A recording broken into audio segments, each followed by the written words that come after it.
मेरी माँ प्रेमी बुआ बोलते थे।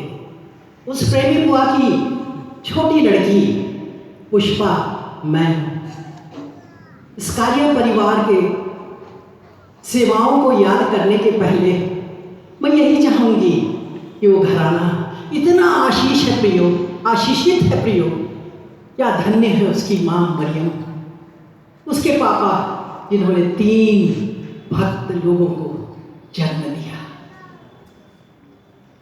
सबसे पहला बेटा यूहन्ना, सेकंड हमारे पीएस सैमुअल, जो 7 साल से उन्होंने प्रभु को चुना और 18 साल की उम्र में उन्होंने अपने आप को प्रभु के सेवा के लिए अर्पित कर दिया और वे रायपुर आए। मगर प्रियो, ये कहने में मुझे कोई भी दुविधा नहीं होती कि मैं बड़ी छोटी इस बच्ची के समान थी और अपनी माँ की साड़ी का पल्ला पकड़ करके मैं मीटिंग में आया करती थी। मीटिंग में क्या था, एक ऊपर का घिरा हुआ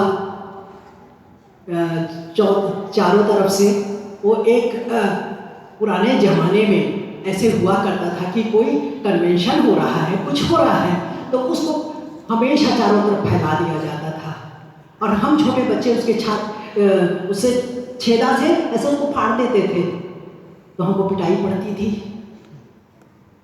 मैं वो थी बहुत छोटी, मैं सोचती हूँ कि शायद मैं दूसरी तीसरी कक्षा में पढ़ती थी।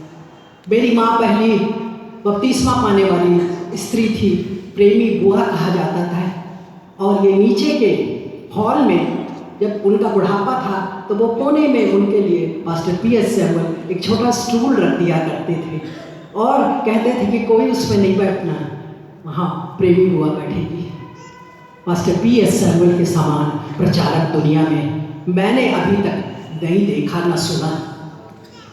जब वो आए तो दुकानों के कॉरिडोर, जब दुकानें बंद हो जाती थी उस कॉरिडोर में बैठ सोया करते थे कुकुड़ करके, ऐसा सिकुड़ के, छत्तीसगढ़ी में कुकुड़ के रख के बोलते हैं हम लोग। और ऐसी सेवा की, भूखे प्यासे पूरी जीवन बिताया। उस समय हम लोग सिविल लाइंस में रहते थे राजा तालाब के और मेरी माँ अंडा बेच कर पास्टर सैमुअल को जमा करती थी पैसे के लिए और किराए का मकान दिलाया राजा तालाब में। मैं छोटी लड़की अपने फ्रॉक को जब कभी भी मटन और मछली आता है तो फ्रॉक से ऐसे दबा करके मेरी माँ मुझको दिखाती, चुप छिपा करके जा, और उनको खिलाया करते। ऐसे दास जिनका ठिकाना नहीं, कहाँ रहूँगा, क्या खाऊँगा, क्या पीऊँगा, आज ऐसे दास हैं।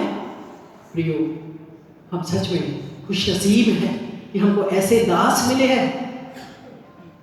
कहाँ से कहाँ तक पहुँच गया देखिए। पूरा पास्टर पीएस सैमुअल के पहले यूहन्ना उनके सबसे बड़े भाई थे और पीएस सैमुअल यहाँ पर रायपुर में उन्होंने अपनी मिनिस्ट्री चालू की, पेंटीकॉस्टल। और उनको कहा जाता था कि ये लेडीज़ का चूड़ी तोड़वा देते थे, विधवा बनावत हंसता, टूरी मनला लड़का मनला, ऐसे करके मेरे दादा डंडा लेकर उनको मारने के लिए जाते थे। ऐसे विपरीत परिस्थितियों में उन्होंने इस प्रकार मिनिस्ट्री की होगी। यू कैन वेरी वेल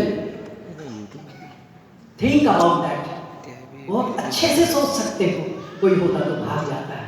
आज इतनी बड़ी मीनार, इतना बड़ा मकान, इतना बड़ा चर्च हमारे लिए है। तो मैं एक उस समय की लड़की हूँ जिन्होंने पास्टर पीएस सैमुअल की समय की स्थिति को देखा है कि उन्होंने किस प्रकार अपनी मिनिस्ट्री आरंभ की और आज वो कहाँ तक है। शुरू में हमारे पास्टर आते थे, प्रचार करते थे तो ऐसा लगता था कि पास्टर पीएस सैमुअल बोल रहे हैं। पास्टर पीएस, आवाज भी उनकी वैसे ही थी, थोड़ी अभी चेंज हो गई है, बिल्कुल पीएस सैमुअल के समान। हमारे अभी के पास्टर, वो सच में हम सबके लिए धन्यवाद की बात है कि वो ऐसे पास्टर हैं जो अपने गुरु के रियल डिसाइपल हैं। तो मैं अपने बात पर आऊँगी कि हम डॉक्टर स्कारिया की सेवाओं को याद करते हैं। प्रियो, डॉक्टर स्कारिया उनके छोटे भाई थे और वे अमेरिका में रहते थे। इससे पहले तो उड़ीसा में उन्होंने MSc वगैरह किया और स्कूल लाइफ उनकी केरल में रही, और वो भी प्रभु के पीछे चलने वाले व्यक्ति थे और उन्होंने अमेरिका में नौकरी की, उसके साथ साथ प्रभु की सेवकाई भी की। और मुझे अचानक जाना पड़ा अमेरिका। अचानक का मतलब क्या है कि मैं उस मिनिस्ट्री में हूँ प्रियो, जिसमें प्रिजन मिनिस्ट्री है, और मैं अति स्पीकर हूँ। बचपन से तो माँ के साथ अपनी पेंटिकॉस्टल चर्च में आया करती थी, पेंटिकॉस्टल कन्वेंशन में आया करती थी। तो मैं I was a very good orator, debater, speaker. तो मुझको बुलाया जाता था छोटे लड़कों के जुवेनाइल डेलिक्वेंसीज, बाल अपराधी बच्चों को समझाने के लिए किसी को इनवाइट किया जाता था। तो मैं जाती हूँ और मैं ईश्वर को धन्यवाद देती कि पूरे कॉन्टिनेंट में मैं जा कर के प्रिजन में अपनी मिनिस्ट्री की हूँ। उसी के तहत मुझे अमेरिका जाना पड़ा, और तब मैंने पास्टर P.S. सामुल से कहा कि मुझे टेनेसी जाना है। टेनेसी 2 जगह थी अमेरिका में, तो वो कौन सा टेनेसी, कौन से राज्य का वो टेनेसी है, और वो राज्य था जॉर्जिया के। और तब पास्टर P.S. सामुल बोले कि अभी मैं अपने भाई से बात कराता हूँ, या मैं बात कर लूँगा और तब मैं तुमको भेजूँगा, अकेली जा रही हो तुम। अब मैं शुरू से वैसे ही थी, क्योंकि प्रभु ने मुझे तो बचपन से चुन लिया था ना, मुझे डर नहीं लगता था। छोटी लड़की, हवाई जहाज देखी नहीं थी, वो हवाई जहाज से जा रही बाहर अकेले, कोई नहीं है उसके साथ। प्रियो, प्रभु कैसा महान है। जैसा शिष्य होता है ना, वैसा जैसा गुरु होता है ना, वैसा शिष्य हो जाता है।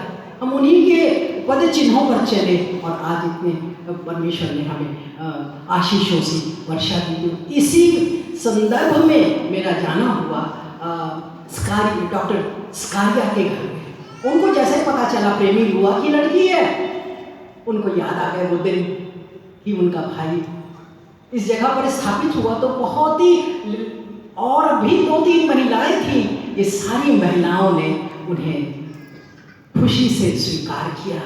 छत्तीसगढ़ में जो उसको स्वीकारा जाना था, वो सच में एक अजीब वाकयात था।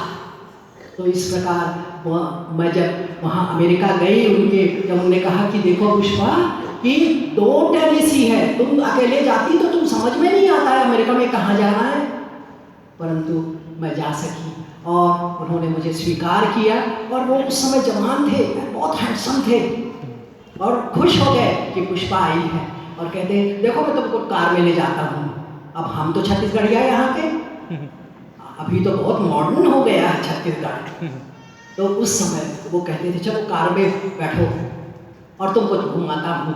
और उन्होंने मुझे म्यूजियम दिखाया जिसमें डायनासोर्स, यहाँ से वहाँ तक डायनासोरस के वो म्यूजियम में उसके स्केलेटन था, हड्डियाँ थीं।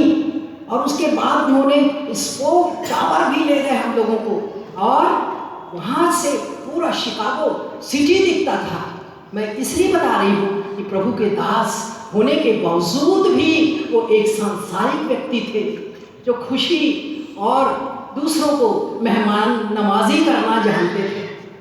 और उसके बाद फिर मिसिसिपी झील, वहाँ पर भी मुझको ले गया। मेरा चश्मा कहीं गिर गया था उस दौरान, एयरपोर्ट में ही गिरा होगा, मैं नहीं जानती। तो उनसे कहा कि मेरे पास चश्मा नहीं है। अब बोलते चलो बैठो कार में, और मुझे कार में ले जा करके बोले आपको तो नंबर नहीं मालूम ना, मैं कैसे देखूंगी चश्मा, कैसे बोल रहे हैं। और कहते अरे वहाँ तो इतना एडवांस सिटी कि तुम एक चश्मा ढेर सारा लटका है, और चश्मा को पहन के देखी, हाँ ये इसमें ठीक दिख रहा है, इसमें ठीक दिख रहा है।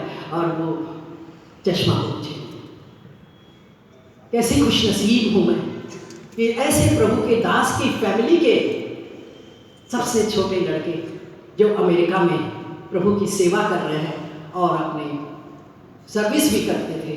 बाद में उन्होंने उनको छोड़कर पूरी सेवकाई अपना प्रभु के लिए दे दी। तो इस प्रकार मुझे वो चश्मा मिला, और चश्मे के साथ साथ वो बहुत मजाक करते थे और कहते थे देखो पुष्पा कार में आए हैं ना, अब तुम देखो जादू से वो गेट खुल जाएगा, मैंने कहा नहीं नहीं नहीं, मैं उतर रही हूँ ना। बोले नहीं नहीं नहीं, मत उतरो। और वो बटन दबाते और दरवाजा खुल जाता। दरवाजा खुल गया। उसके बाद बोले लाइट कैसे जाएंगे? बोले दूसरा बटन दबाता हूँ। दूसरा बटन दबा करके पूरे घर को उनके बंगले में लाइट हो गई। उस जमाने में जब मैं गई, शायद 2020 में गई थी मैं। 2003 कितना? 2003 में गई थी। खूब ढेर सारे देश गई थी ना, तो मैं भूल जाती हूँ क्योंकि बुजुर्ग मैं भी हो गई हूँ ना। तो प्रियो, तो वो लाइट लगाए और उसके बाद फिर वो कहते थे कि देखो अब मैं तुमको दूसरी जगह ले जाऊंगा। दूसरे दिन ले गए और बोले कि देखो रास्ता ऐसा है ना, तो सीधा सीधा चलना, मैं इधर मुड़ जाता हूँ। तो वहाँ उनके जो कार के वो डैशबोर्ड में वो आ जाता था कि तुम गलत जा रहे हो, इधर मुड़ो, बाएं मुड़ो, दाएं मुड़ो और फिर आगे जाना। देखो कैसा मैं गड़बड़ गड़बड़ कर रहा हूँ ना। कितने मजाकिया थे वो प्रभु का दास। ऐसा नहीं कि बड़ा सीरियस है, क्योंकि वो भी he is also a human being. वह भी एक मनुष्य है। उसके शरीर में भी हमारे समान, हम सब के समान शारीरिक अभिलाषाएं हैं प्रियो, परंतु हम प्रभु के लोग हैं और प्रभु के लोग कभी नीचे नहीं हो सकते। वो कहता है ना कि मैं तुम्हें पूंछ नहीं सिर बनाऊंगा। हमारे स्कारिया सर सिर बने और अपने छोटे भाई के यहाँ आकर के इतनी बड़ी बिल्डिंग के प्रेरणा स्रोत बने और उन्होंने अपना पैसा भी लगाया इसमें। ये यहाँ के अध्यक्ष थे, मैं बोल रही हूँ, अभी तक उनकी यादें अभी भूली नहीं जा रही है।